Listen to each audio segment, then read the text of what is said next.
کیا بڑا گوشت کا صدقہ دینا معتبر ہے اس لحاظ سے کہ اس سے نظر بد اور ہوائی مخلوق کے ساتھ دور ہوتی ہیں؟ اس طرح کوئی نہیں ہے. بڑا گوشت جو ہے نا جی وہ بڑا، پہلی تو بات ہے گوشت کا صدقہ یا بکرا، کالا بکرا، اس طرح کی کوئی ایسی چیز نہیں ہے.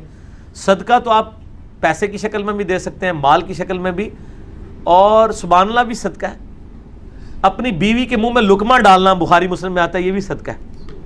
بیوی سے ازدواجی تعلق قائم کرنا بھی صدقہ ہے. وہ تو کوئی ختم ہی نہیں ہے، مطلب یہ مسلم شریف میں حدیث ہے. صحابہ نے کہا یا رسول اللہ بیوی سے تعلق قائم کرنا، فرمایا اگر یہ تعلق کسی اور سے قائم کرو گناہ ملے گا؟ انہوں نے کہا ملے گا. تو فرمایا اس پہ ثواب بھی ملے گا. اندازہ کریں، یہ کانسیپٹ ہے اسلام میں.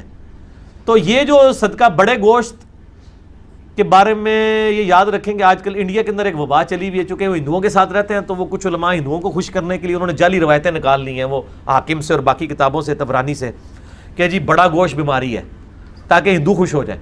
اور بڑے بڑے ذمہ دار علماء یہ اس قسم کے ان کے کلپس آئے ہوئے ہیں. بالکل جعلی روایتیں ہیں، یہ قرآن کے خلاف ہے. قرآن پاک میں واضح آیا ہے کہ جب ابراہیم علیہ السلام کے پاس فرشتے انسانی شکل میں ہے تو انہوں نے بڑا گوشت ہی بنا ہوا بچڑا لا کے سامنے رکھا تھا. سنت ابراہیمی کو بیماری کہنا، اپنے ایمان کی فکر کریں. آپ ہندوؤں کو خوش کرنے کے لیے اس طرح کے کام نہ کریں. ٹھیک ہے اگر آپ کو گائے کی قربانی کے اوپر کوئی پابندی ہے، وہاں پہ آپ وہ قربان نہیں کر سکتے پبلکلی، یہ الگ بات ہے. لیکن آپ گائے کے گوشت کے بارے میں اس طرح کی بات کرنا، وہ تو دنیا میں ہر چیز میں بیماری ہے. Access of every thing is bad.